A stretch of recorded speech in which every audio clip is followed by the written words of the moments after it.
Terima kasih kepada moderator. Assalamualaikum warahmatullahi wabarakatuh. Salam sejahtera, salam perpaduan, salam terus menjulang pendidikan negeri Sarawak. Nama saya Muhammad Farid bin Cik Hassan, bergrade jawatan DG41, merupakan seorang guru akademik biasa, juga memegang penolong kanan kokurikulum dalaman di SK Sungai Bagian dan telah berkhidmat selama 8 tahun di Tatau.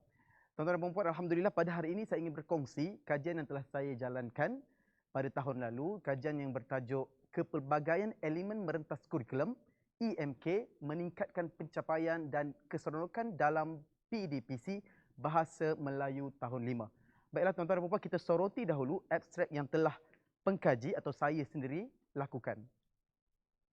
Okey, kajian ini sebenarnya bertujuan untuk meningkatkan pencapaian dan keseronokan murid dalam PDPC Bahasa Melayu tahun 5 melalui penerapan pelbagai elemen EMK.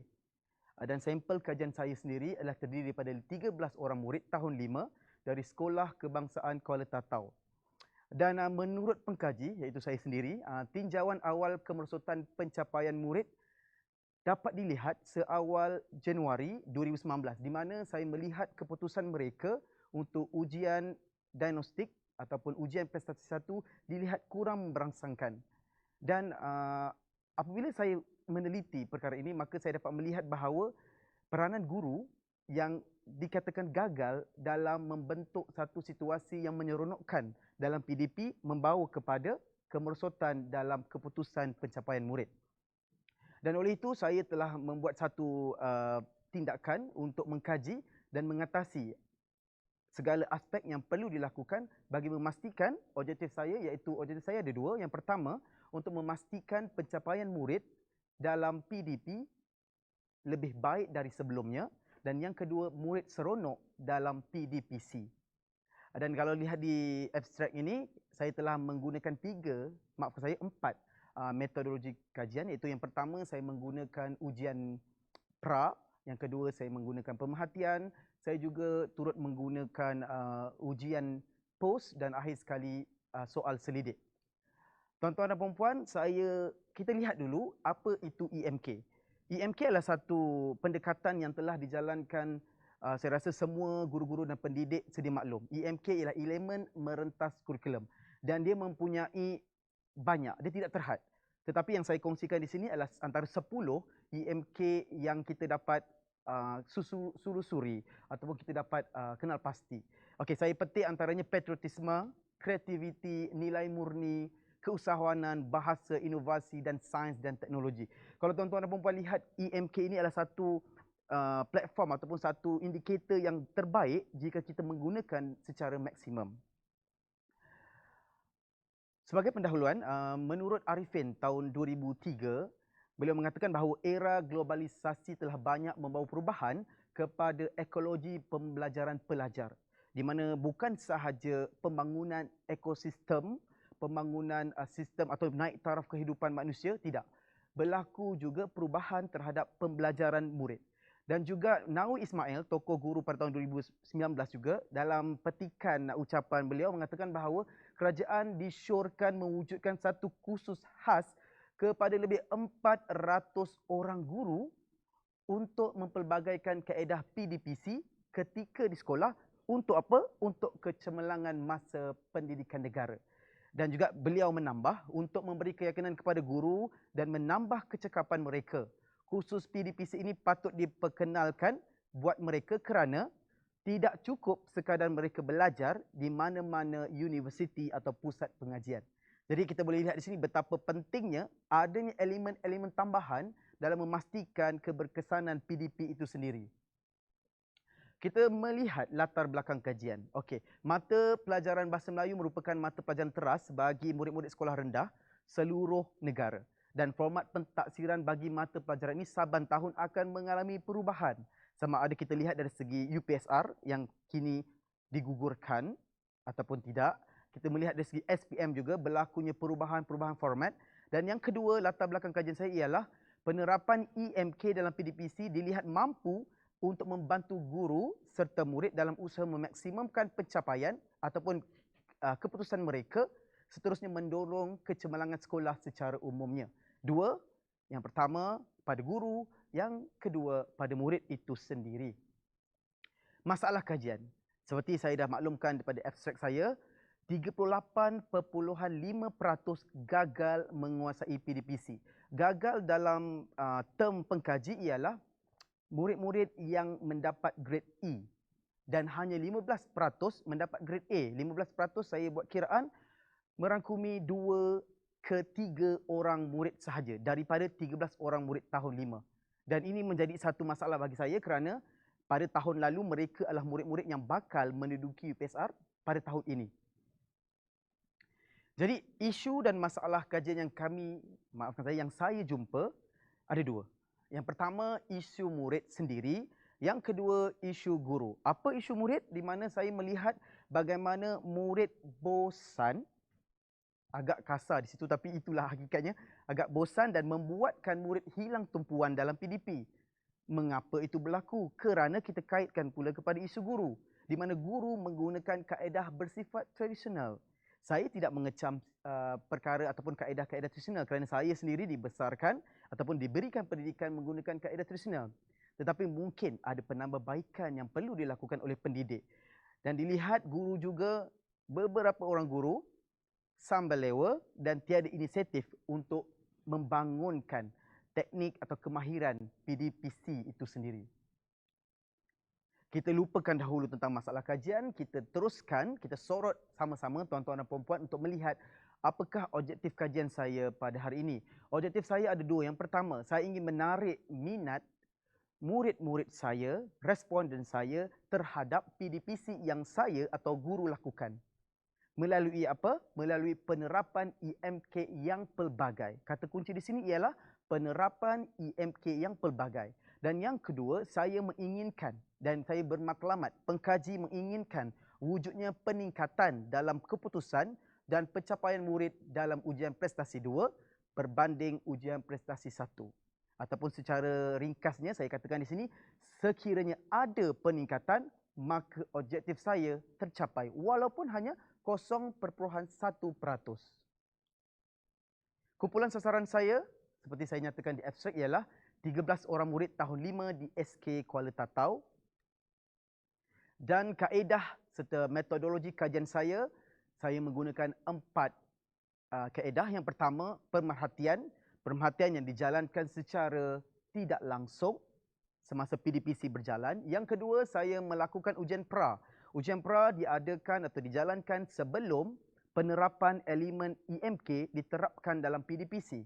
Yang ketiga, saya lakukan tindak balas dalam PDPC, di mana saya ingin melihat respon murid-murid terhadap PDPC guru itu sendiri.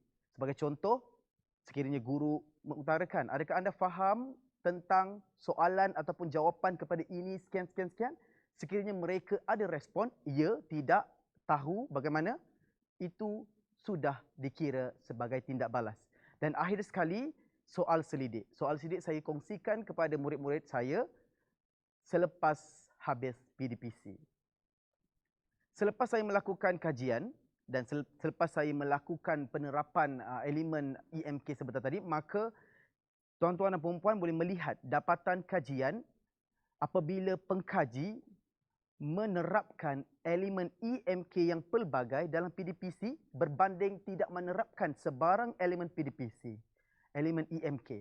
Jadi antara elemen IMK yang pengkaji gunakan, yang pertama, didik hibur, sains, patriotisme, bahasa dan macam-macam lagi. Okey, kalau kita melihat kepada jadual yang tertera, bagi ujian pra sebelum penerapan IMK, dilihat terdapat 2 orang murid, 2 orang responden belum mencapai tahap minimum, di mana saya katakan mendapat grade E ataupun bahasa pasarnya gagal dalam ujian pra.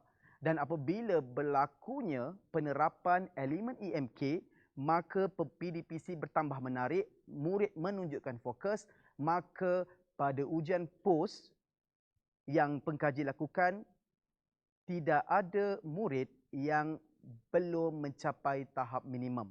Jadi itu telah menjawab objektif kajian saya yang pertama, iaitu mewujudkan peningkatan pencapaian murid. Dan tuan-tuan dan puan-puan boleh melihat untuk grade D, grade C, grade B dan grade A juga. A kekal dan grade B berlaku peningkatan 8% dan grade C berlaku peningkatan 23% dan untuk grade D 15%, di mana 4 orang sebelum ini telah menjadi 2 orang kerana 2 orang lagi telah naik ke grade C. Saya ringkaskan di sini perbandingan carta ataupun dapatan kajian antara ujian pra dan pos untuk A, B, C, D, E, A, B, C, D, E untuk pos dan pra. Tuan-tuan dan puan-puan boleh melihat circle ataupun bulatan di carta tersebut. E untuk ujian pra 15% dan E untuk ujian pos 0%. Itu cukup membuktikan bahawa objektif kajian saya telah tercapai. Seterusnya untuk mekanisme ataupun metodologi kajian saya yang ketiga, maafkan saya, yang keempat, saya menggunakan soal selidik. Soal selidik saya pada ketika itu berpandukan 10 soalan. Jadi saya ada bawa di sini bahan mentah saya, ada 10 soalan yang telah dijawab oleh 13 orang responden selepas sejurus sahaja PDPC berlangsung. Jadi tuan-tuan dan puan-puan boleh melihat item-item soalan 1 hingga 10 dan hanya soalan ketiga, ketujuh dan ke-9 mencatatkan responden tidak bersetuju. Jadi saya selusuri apakah item-item yang tidak dipersetujui oleh responden. Untuk item ketiga, kalau tuan-tuan dan puan-puan dapat melihat, guru sentiasa memberi jawapan kepada soalan-soalan saya. Ada beberapa responden tidak berasa puas hati. Kita boleh katakan ini sebagai borang kepuasan pelanggan lah. Jadi ada pelanggan yang seronok dengan kita, ada pelanggan yang tidak seronok dengan kita. Jadi saya sebagai pengkaji dan juga guru meletakkan mereka sebagai pelanggan saya. Jadi untuk item ketiga, guru sentiasa memberi jawapan kepada soalan-soalan saya. Dan untuk item yang ketujuh dan ke-9, kita tengok guru memberikan pujian kepada murid. Ada responden yang tidak bersetuju.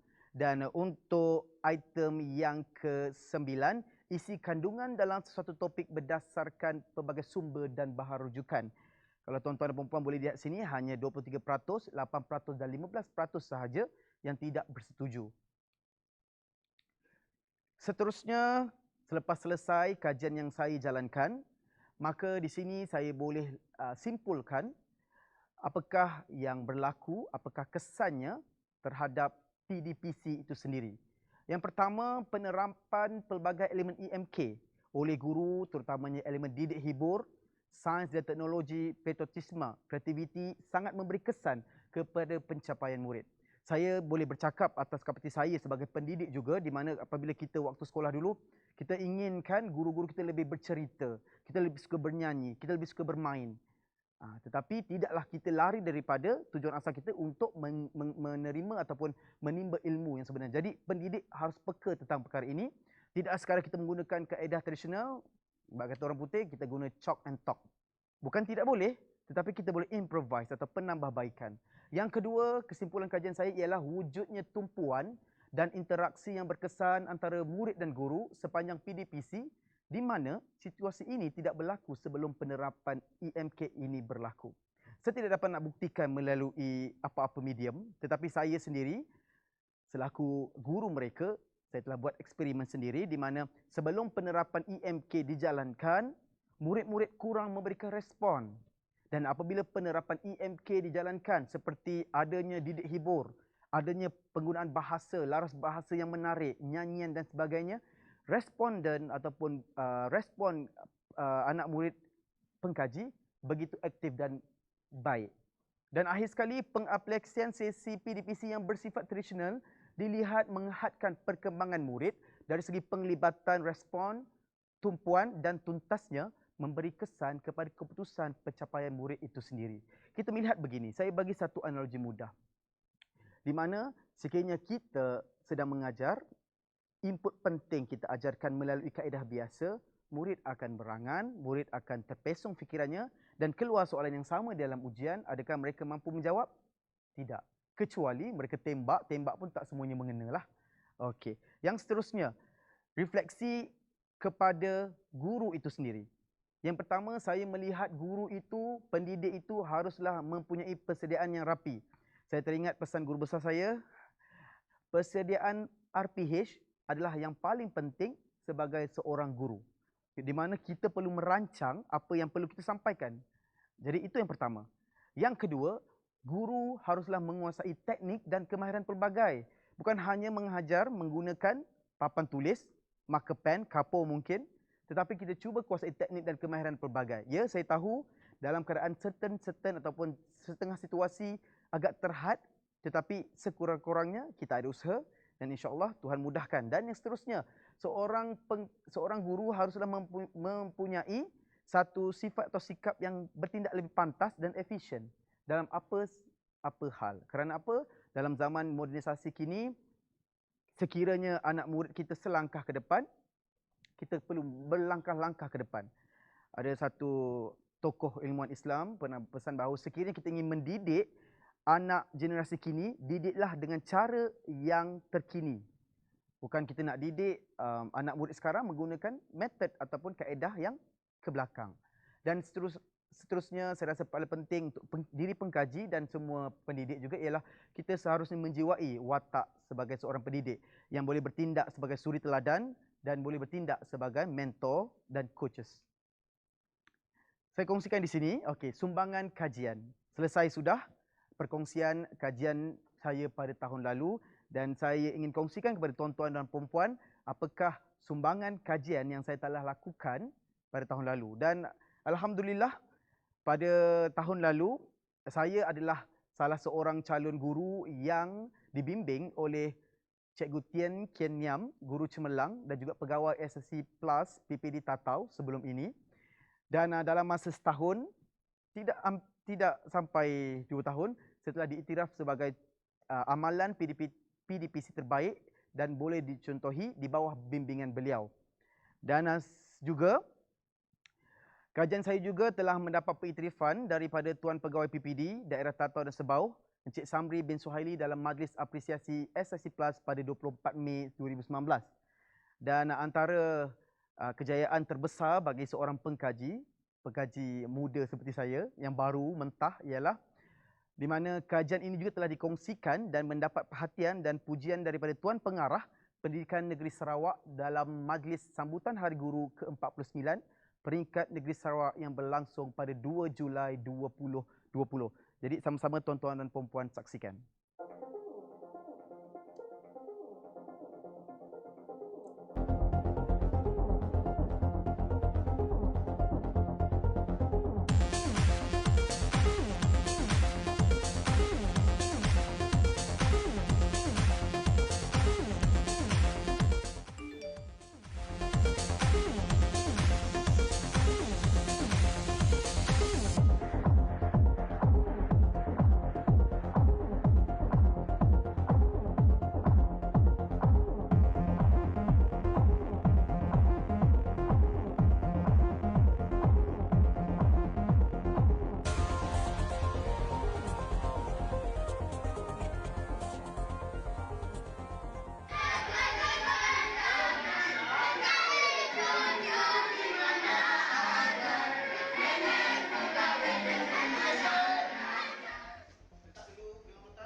Jadi tuan-tuan dan puan-puan, saya ingin berkongsi untuk yang terakhir.